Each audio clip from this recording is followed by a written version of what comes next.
හයි ළමයි ඔයාලා හැමෝටම කොහොමද? අද මම හිතුවා වෙනස් විදිහේ වීඩියෝ එකක් කරන්න. මාර්තු අප්‍රේල් කියලා කියන්නේ අපි ඇප්ලයි කරපු ස්කෝලර්ෂිප් වලින් නැත්නම් අපේ යුනිවර්සිටිස් වලින් අපිට ඔෆර් එකක් එවන්න කලින් යාලා ඉන්ටර්විව් කෝල් කරනවා. සමහර ප්‍රෝග්‍රෑම් වලින් ඩිරෙක්ට්ම ඔයාලට ඔෆර් එකක් එවනවා. හැබැයි සමහර ප්‍රෝග්‍රෑම් වලින් ඔයාලට ඉන්ටර්විව් එකක් කතා කරනවා. එතකොට මේ මාර්තු අප්‍රේල් කියලා කියන්නේ මෙන්න මෙහෙම ඉන්ටර්විව් වලට ඔයාලට කෝල් කරන කාලය. එතකොට අද මම කතා කරන්න බලාපොරොත්තු වෙන්නේ මොනවාද ඉන්ටර්විව් එකට අහන ප්‍රශ්න, මොන වගේ උත්තර දවා දෙන්න ඕනේ, එතකොට කොච්චර කාලයක් මේ ඉන්ටර්විව් එකක් තියනවාද, අන්න ඒ වගේ ප්‍රශ්න වලට තමයි මම අද උත්තර දෙන්න යන්නේ. එතකොට මුලින්ම කියන්න ඕනේ ඔයාට යුනිවර්සිටි එකකින් හරි ස්කෝලර්ෂිප් එකකින් හරි ඉන්ටර්විව් එකක් කතා කරද්දි ගොඩක් වෙලාවට මේ ඉන්ටර්විව් එකේ යාලා කියන්නේ ඒක නොටිෆිකේෂන් එකේ වන්නේ යාලා ඊමේල් එකක් කරහා. එතකොට ඔයා දැනගන්න ඕනේ ඒ ඊමේල් එකේ හොඳට විස්තර කියවලා මොකද ලංකාවයි යුරෝප් නැත්නම් මොකක් හරි රටක් මම ගොඩක් දන්නේ යුරෝප් නිසා යුරෝපය අතර දැනට පැය 4:00ක වෙනසක් තියෙනවා. එතකොට ඔයාලා බලන්න ඕනේ මුලින්ම යාලා ඊමේල් එකේ මෙන්ෂන් කරලා තියෙන්නේ මොන වෙලාවද කියලා.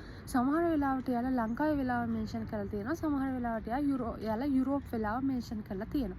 ඒ නිසා ඔයාලා මුලින්ම මේ වගේ ඊමේල් එකක් ආපු හැටි බලන්න ඕනේ ඔයාලට තියෙන ටයිම් සෝන් එක මොන ටයිම් සෝන් එකකද තියෙන්නේ කියලා. ඊට අනුව ඔයාට පුළුවන් ඔයාගේ ඉන්ටර්විව් එක තියෙන වෙලාව ගැන අයිඩියා එකක් ගන්න.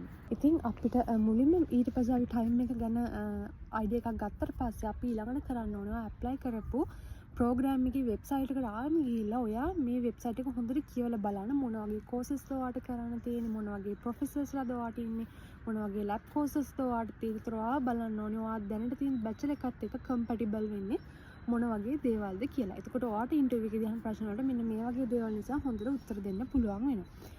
එහෙම කළායින් පස්සේ ඔයාට තියෙන්නේ ඒ වගේ ඔයාට අමතක වෙනවා නම් ඒ නෝට්ස් කීපයක් හදාගෙන ඊට පස්සේ අපි කතා කරමු මොනවාද ඉන්ටර්විව් එකට අහන්න පුළුවන් ප්‍රශ්න. ගොඩක් වෙලාවට මම කලින් කිව්වා මේ වගේ ඉන්ටර්විව් එකක් උපරිම විනාඩි 15ක් 20ක් අතර කාලයක් තමයි තියෙන්නේ. මුලින්ම ඔයාගෙන් එයාලා කරන්නේ මුලින්ම පැනල් එක ඔයාට ඉන්ටර්විව් කරන්න ඉන්නේ ඉන්ටර්විව් පැනල් එකට හඳුන්වලා දෙන එක කරන්න. ඒතර මේ පැනල් එකේ සාමාන්‍යයෙන් දෙන්නෙක් තුන් දෙනෙක් වගේ තමයි එක්කෙනෙක් ඉන්නවා HR එකකින්, අනිත් ප්‍රොෆෙසර් කෙනෙක් ඉන්නවා, නැත්නම් ඩීන් වගේ ඒ වගේ ස්කෝලර්ෂිප් කමියුනිටි එකකින් කවුරු හරි එහෙම ඉන්නවා. දැන් එහෙම ඔයාට ඉන්නේ ඉන්ටර්විව් පැනල් එක අඳුරලා දුන්නායින් පස්සේ ඊළඟට අහනවා ඔයා ගැන ඉන්ට්‍රොඩක්ෂන් එකක් යාලට දෙන්න කියලා.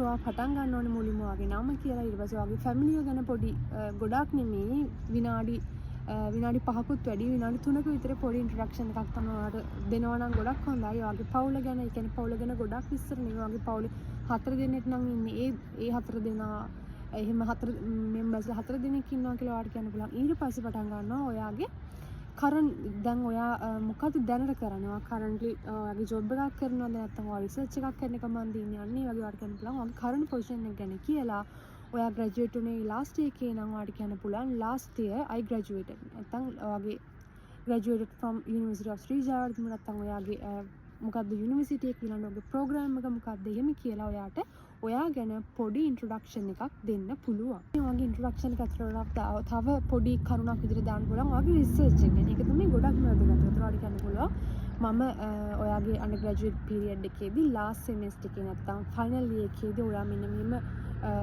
රිසර්ච් එකක් කළා. ටයිටල් එක කියලා under the supervision of doctor නැත්නම් ප්‍රොෆෙසර් මොකක්ද ඔයාගේ ડોක්ටර් ගේ හරි ප්‍රොෆෙසර් ගේ හරි නම කියලා ඔයාලා පුළුවන් මෙන්න මෙහෙම එකක් කළා. ඒකේ මොකක් හරි පබ්ලිකේෂන් එකක් කරන්න නම් ඔයාට කියන්න පුළුවන් I've submitted my abstract as a abstract publication for මොකක්ද ඔයාගේ අපේ යුනිවර්සිටි එකේ දාලා තිබි ICIT තමයි කොන්ෆරන්ස් එක. එතන එහෙම කොන්ෆරන්ස් එකකට සබ්මිට් කළා වගේ දෙයක් ඔයාට කියන්න පුළුවන්. එතකොට එතනින් ඔයාගේ ඉන්ට්‍රොඩක්ෂන් එක ඔයාට ඉවර කරන්න පුළුවන්. ඊට පස්සේ යාලා ඔයා කියන ඉන්ට්‍රොඩක්ෂන් එකේ විස්තර අනුව තව ප්‍රශ්න අහන්න පටන් ගන්නවා. ඒ එතනින් අහන්න පුළුවන් ප්‍රශ්නයක් තමයි ඔයාගේ රිසර්ච් ගැන. මොකද යාලා ගොඩක් ඉන්ට්‍රස්ට් ඔයාගේ රිසර්ච් බෑග්ග්‍රවුන්ඩ් එක ගැන. ඒකට ඔයාගෙන් අහන්න පුළුවන් ඔයාගේ රිසර්ච් එක ගැනදී ඔයා කියපු දේවල් අනුව ඔයා මෙන්න මෙහෙම දෙයක් කිව්වා. ඔයා මොකද්ද මේකෙන් බලාපොරොත්තු වෙන්නේ? නැත්නම් ඔයා මෙන්න මේ වගේ ටෙස්ට් එකක් කළාද එහෙම කියලා. දැන් මගේ ඉන්ටර්විව් එකේදී මගෙන් අහපු ප්‍රශ්නයක් තමයි මම මගේ රිසර්ච් එකට කළේ වහලවල රූෆින් ෂීට් වෙනුවට පාවිච්චි කරන්න පුළුවන් ඇස්බෙස්ටස් ෂීට් එකක් පාවිච්චි කරන්න ඒ වෙනුවට පාවිච්චි කරන්න පුළුවන් බයෝඩිග්‍රේඩබල් රෝ මැටීරියල් පාවිච්චි කරලා මම හැදුවේ කොම්පොසයිට් එකක් ඩෙවලොප් කළේ රූෆින් ඇප්ලිකේෂන්. ඒතර යාළුවා මගෙන් ඇහුවා ඔයා මේක රූෆින් ෂීට් එකක් විදිහට පාවිච්චි කරන්න පුළුවන් කියලා රෙකග්නයිස් කරන්න ඔයා කළාද බයෝඩිග්‍රේඩබල් ටෙස්ට් එකක් නැත්නම් අපි කියමු ඇන්ටිඔක්සිඩන්ට් නැත්නම් අන්න ඒ වගේ ටෙස්ට් එකක් ඔයා කළාද කියලා මම ඇහුවා. එතකොට මම ඒ විදිහක් කරලා තිබ්බේ නෑ. ඇත්තටම මට ඒ වගේ අයිඩියා එකක් තිබ්බේ නෑ. එතකොට මම කිව්වේ මට එහෙම කරන්න බැරි වුණා. මොකද limited laboratory scale in my university. එතකොට ඔයාලට කියන්න පුළුවන් අපිට ඒ වගේ ප්‍රශ්න තිබ්බා නැත්නම් ෆන්ඩින් ප්‍රශ්න තිබ්බා අන්න ඒ වගේ ක්‍රියේටිව් උත්තරයක්. ඇත්තටම මම එහෙම ප්‍රශ්නයක් බලාපොරොත්තු වෙන්නේ. හැබැයි මගෙන් එහෙම ඇහුවා. එතකොට මම කිව්වේ මම මෙන්න සෝෆා මම කළේ මෙන්න මේ ටෙස්ටිං ටික විතරයි. හැබැයි මගේ යුනිවර්සිටි එකේ ලැබ් ස්කේල් එක තුළ මට මේක කරන්න විදියක් තිබ්බේ නැහැ. හැබැයි මම බලාපොරොත්තු වෙනවා අනාගතයේදී මේ රිසර්ච් එක ඉම්ප්ලිමන්ට් කරන්න මෙන්න මේ වගේ සයිට්ස් ටෙස්ට් කරලා අනේ වගේ උත්තරයක් තමයි මම දුන්නේ. ඉතින් මගෙන් අහපු ප්‍රශ්නයක් තමයි ඔයාලට කවුද මේ ප්‍රෝග්‍රෑම් එක රෙකමන්ඩ් කළේ කියලා. එතකොට මම එයාලා ගොඩක් කැමතියි ඔයා එක වෙබ්සයිට් එකෙන් හොයනවට වඩා කවුරු හරි ඔයාලට රෙකමන්ඩ් කළා කියලා කියනවා නම්. එතකොට මම කිව්වේ මගේ ඇත්තටම මෙහෙම කවුරුත් මට රෙකමන්ඩ් කළේ නැහැ. හැබැයි මම කිව්වේ මගේ අන්ඩර්ග්‍රැජුවේට් රිසර්ච් සුපර්වයිසර් එයා තමයි මට රෙකමන්ඩ් කළේ. මොකද එයාගේ ප්‍රීවියස් ස්ටුඩන්ට් කෙනෙක්. දැන් මේ ප්‍රෝග්‍රෑම් එකේ ග්‍රැජුවේට් කෙනෙක් වෙලා හොඳ කරියර් පාත් එකක් තියෙනවා. එයා තමයි මට රෙකමන්ඩ් කළේ මෙන්න මේකට ඇප්ලයි කරන්න කියලා. ඒතර ඔයාටත් අන්න ඒ වගේ ක්‍රියේටිව් ඔයාගේ යාළුවෙක් නැත්නම් ඔයා YouTube channel එකකින් දැක්කා නැත්නම් ඔයා වෙබ්සයිට් එකෙන් දැක්කා LinkedIn profile එකකින් දැක්කා අන්න ඒ වගේ දෙයක් ඔයාට කියන්න පුළුවන්. ඊට පස්සේ මගෙන් ඇහුවා ඇයි ඔයා මේ ප්‍රෝග්‍රෑම් එක තෝරගත්තේ කියලා. ඒකට අන්න ඒක තමයි මම කිව්වේ ඔයා වෙබ්සයිට් එකට ගිහිල්ලත් බලන්න මොන වගේ courses මොන වගේ research opportunities මොන වගේ professors වලද ඔයාට ඉන්නේ කියලා. එතකොට මගේ ප්‍රෝග්‍රෑම් එකේදී සමහර advanced courses මම මගේ undergraduate කාලේදී basic ඒවල බේසික් මම කම්ප්ලීට් කරලා තිබ්බා. උදාහරණයක් විදිහට මම කියනවා නම් දැන් මට තියෙනවා chemical processes කියලා සබ්ජෙක්ට් එකක්. ඒක ටිකක් ඇඩ්වාන්ස් විදිහට යන්නේ. ඒකට මගේ අන්ඩර්ග්‍රැජුවේට් කාලෙත් මට chemical process කියලා සබ්ජෙක්ට් එකක් තිබ්බා. හැබැයි ඒකේ අපි බේසික්ස් දේවල් තමයි කළේ. ඒ වගේම polymer studies කියලා මට දැන් සබ්ජෙක්ට් එකක් තියෙනවා. එතකොට මම මගේ බැචලර්ස් කාලේ ගොඩක් polymer testing ඒ වගේ දේවල් කළා. එතකොට මම කිව්වේ මට මෙන්න මේ සබ්ජෙක්ට් ගැන solid idea එකක් තියෙනවා. නැත්නම් solid background එකක් තියෙනවා. ඉතින් මම කැමතියි මගේ දැනුම further improve කරගන්න. මොකද මගේ යුනිවර්සිටි එකේ සමහර ටෙස්ටිං කරන්න අපි හිතමු same time මේ වගේ මම උදාහරණයක් කිව්වා. මොකද අපේ යුනිවර්සිටි එකේ ඒ වගේ capacity එකක් නැහැ. මට ඒ වගේ ටෙස්ට් කරන්න. ඉතින් මම හිතනවා මේක හොඳ opportunity එකක් මට මේ වගේ ටෙස්ට් වල experience කරන්න, hands on experience ගන්න. ඒ වගේම international professors ලාගෙන්. එතකොට මම මේ විදිහ හොයාගෙන තිබ්බා මගේ යුනිවර්සිටි එකේ දැනට ඉන්න අපි හිතමු හොඳ professors ලා කවුද කියලා. එතකොට මම යාළුවා අන්න ඒ වගේ professors ලා යටතේ. එතකොට ඒ subject එක ඉගෙන ගන්න. එතකොට මම මෙන්න මේ වගේ ඔයාලට මෙන්න මේ මම දැක්ක වෙබ්සයිට් එකේ තියෙනවා මේ ලැබ් එක ගැන මෙහෙම එක්ස්ප්ලেইন කරන්නේ වගේ ලැබ් මැෂින්ස් පාවිච්චි කරනවා මම කැමතියි. ඒකෙන් මම බලාපොරොත්තු වෙනවා මගේ අන්ඩර්ග්‍රැජුවේට් රිසර්ච් එක තවදුරටත් ඉම්ප්ලිමන්ට් කරන්න කියලා තමයි මම කිව්වේ. ඒතර ඔයාටත් අන්න ඒක තමයි මම කිව්වේ වෙබ්සයිට් එක බලලා ක්‍රියේටිව් විදිහට මේක හදා ගන්න ඕන නිසා අර courses professors ලා laboratory skills මොනවද යාලගේ ඊළඟට යාලගේ publications කොහොමද අන්න ඒ වගේ දේවල් හොයාගන්න කියලා. ඒතර ඔයාට අන්න ඒව පාවිච්චි කරන්න පුළුවන් මෙන්න මේ වගේ ප්‍රශ්න වලට උත්තර දෙන්න. තව ප්‍රශ්නයක් තමයි ඔයාට හදිස්සියෙන්වත් ස්කෝලර්ෂිප් එක ලැබුණ නැති වුණොත් එහෙම ඔයාට වගේ ස්ටඩීස් වලට ෆන් කරගන්න ඉකොනොමික් බෑග්ග්‍රවුන්ඩ් එකක් තියෙනවා කියලා. එතකොට මම කිව්වේ ඔව් කියලා. ඒ කියන්නේ මම නම් රෙකමන්ඩ් කරනවා ඔයාට එහෙම නැති වුණත් ඔව් කියලා කියන්න කියලා. මොකද මටත් ඇත්තටම එහෙම බෑග්ග්‍රවුන්ඩ් එකක් මගේ ෆැමිලි එකට නැහැ. ඉතින් ඒ වුණාට මම ඔව් කියලා කිව්වා. ඊළඟට මම කිව්වා මම දැනට ජොබ් එකක් කරන්නේ.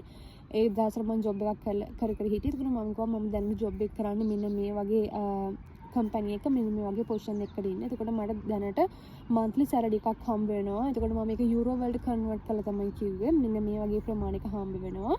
ඉතින් දැනට මං ගාව මගේ බැංක් සේවිංග්ස් තියෙනවා. ඊට අමතරව මගේ පේරන්ට්ස් තමයි මට මේක එන්කරේජ් කළේ මේ ප්‍රෝග්‍රෑම් එකට ඇප්ලයි කරන්න. එයාලටත් සේවිංග්ස් තියෙනවා. ඉතින් මම හිතනවා මගේ මේ සේවිංග්ස් වලින් මට මගේ ස්ටඩීස් වලට ෆන් කරගන්න පුළුවන් වෙයි කියලා. ඊට පස්සේ යාලා මට තව දෙයක් කිව්වා. එහෙම කරයින් පස්සේ යාලා එකට කැමති වුණා. ඊට පස්සේ යාලා කිව්වා ඒ university එකේනොත් part time job opportunities හොයලා දෙන වෙනම වෙබ්සයිට් එකක් තියෙනවා, වෙනම ඔෆිස් එකක් තියෙනවා. ඒකට යාලා උදව් කරනවා අපිට part time එකක් හොයාගන්න කියලා. මගෙන් අහපු තව ප්‍රශ්නයක් තමයි මම කැමතිම සබ්ජෙක්ට් එක සහ අකමැතිම සබ්ජෙක්ට් එක මොකක්ද කියලා. එතකොට ඒ වගේ දෙකදී මම කැමති නැනෝ පැත්තටදී මම කිව්වේ මම කැමති නැනෝ සයන්ස් පැත්තට කියලා. එතකොට අකමැතිම සබ්ජෙක්ට් එකට මම කිව්වේ මම ෆිසික්ස් වලට අකමැතියි කියලා. එතකොට යාළුවා ඇයි කියලා. එතකොට මම කිව්වේ මම පොඩි කාලේ ඉඳන්ම කැල්කියුලේෂන් පැත්තට මගේ කැල්කියුලේෂන් පැත්ත පොඩක් වර්ස්ට්. ඒ නිසා මම ඒ කැල්කියුලේෂන් සයිඩ් එකට වැඩිය කැමති නැහැ කියලා. ඉතින් ඊට පස්සේ යාළුවා තව මගේ විස්තරව රිසර්ච් එක ගැන එතකොට සමහර රෝ මැටීරියල් වලින් මොනවද තියෙන වාසි කියලා ඇහුවා.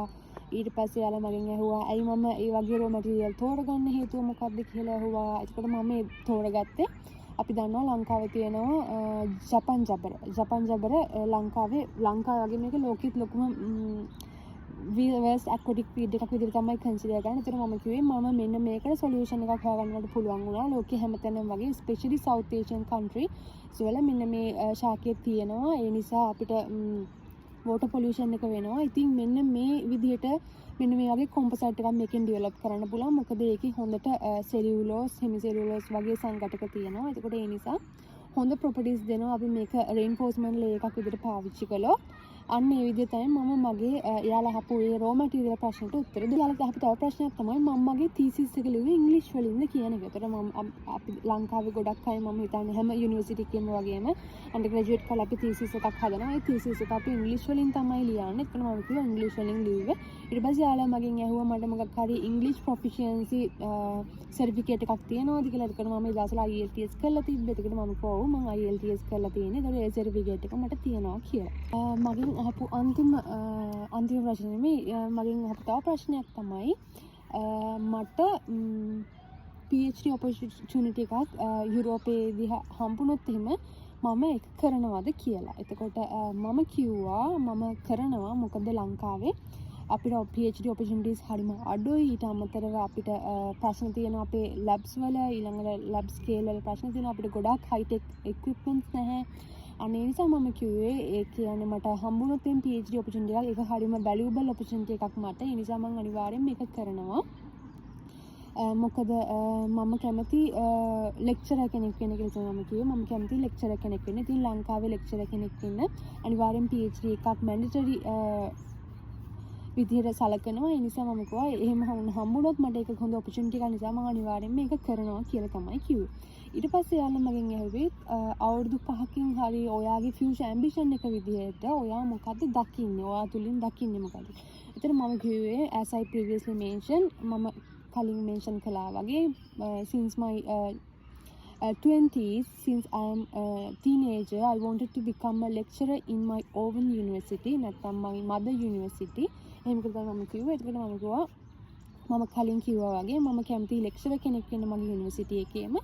ඉතින් ඒකෙන් මම හිතනවා මට උදව් කරන්න පුළුවන් කියලා තවත් ගොඩාක් ළමයිට මේ වගේ ඉන්ටර්නැෂනල් ඔපචුනිටිස් කොහොමද හොයාගන්නේ ඊළඟ මම ගන්න දැනුම එයාත් එක්ක ෂෙයා කරගන්න පුළුවන්. එතකොට මම knowledge bridge එකක් හදන්න පුළුවන්. යුරෝපයෙන් මම ඉගෙන ගත්ත යුනිවර්සිටි එකේ ප්‍රොෆෙසර්ස්ලාත් එක්ක නැත්නම් යාළුවට පබ්ලිකේෂන්ස් වල උදව් කරන්න පුළුවන්. අන්න ඒ නිසා මම කැමති මගේ පොඩි කාලේ ඉඳන් මම කිව්වේ මම යුනිවර්සිටි පටන් ගත්ත දවසේ ඉඳන් මගේ තිබ්බ ඩ්‍රීම් එක තමයි ලෙක්චරර් කෙනෙක් වෙන එක. අන්න එහෙම තමයි මගේ ඇම්බිෂන් එක. නැත්නම් අවුරුදු 5කින් ඔයා කොතනද දකින්නේ කියන ප්‍රශ්නෙට උත්තර දුන්නේ.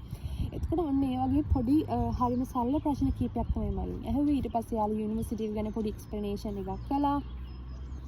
ඊට පස්සේ එයාලා කිව්වේ අනිත් එයාලා කියන්නේ අපි විතරක් නෙමෙයි ඉන්ටර්විව් කරන්නේ, තව ළමයි කීප දෙනෙක් ඉන්ටර්විව් කරනවා. එතකොට ඒව වලින් බලලා උත්තරයක් යාලා දවස් 2කින් 3කින් විතර ඊමේල් එකක් එවන්නම් කියලා. ඊට පස්සේ මට ඉන්ටර්විව් එකට ඉඳලා ඊට පහුවෙන්දා රෑ තමයි මට ඊමේල් එකක් ආවේ මම ඉන්ටර්විව් එකකින් සිලෙක්ට් වෙලා කියලා. ඒතර යුනිවර්සිටි එකට මම සිලෙක්ට් වෙලා ඊට පස්සේ අපි බලන්න ඕනේ ස්කෝලර්ෂිප් එකට සිලෙක්ට් වෙලාද කියලා. ඊට පස්සේ යාළුවගේ මෙන්ෂන් කරලා තිබ්බා යාළුවා ස්කෝලර්ෂිප් කමියුනිටි එකත් එක්ක කතා කරලා මොකද ස්කෝලර්ෂිප් එක හම්බ වෙන්නේ ලිමිටඩ් ළමයි ප්‍රමාණයකට විතරයි. එතකොට කතා කරලා බලලා මට දන්වන්නම් මට ස්කෝලර්ෂිප් එක ෆුල් ස්කෝලර්ෂිප් එකද පාර්ෂියල් ස්කෝලර්ෂිප් එකද නැත්නම් ස්කෝලර්ෂිප් එක හම්බෙන්නේ නැද්ද කියලා යාළුවා කන්ෆර්ම් කරන්නම් කියලා. ඉතින් එහෙම ඒ ඊමේල් එක හම්බ වෙලා හරියටම දවස් 3කින් විතර පස්සේ මට ආයි මේල් එකක් ආවා මට fully funded ස්කෝලර්ෂිප් එක grant වෙලා තියෙනවා කියලා. ඉතින් අන්න ඒ විදිහට තමයි මගේ ඉන්ටර්විව් එක තිබුණේ. මම ඇප්ලයි කරන කාලේ ඉන්ටර්විව් 3කට සහභාගී වුණා එක එක යුනිවර්සිටි එක රටවල් වල.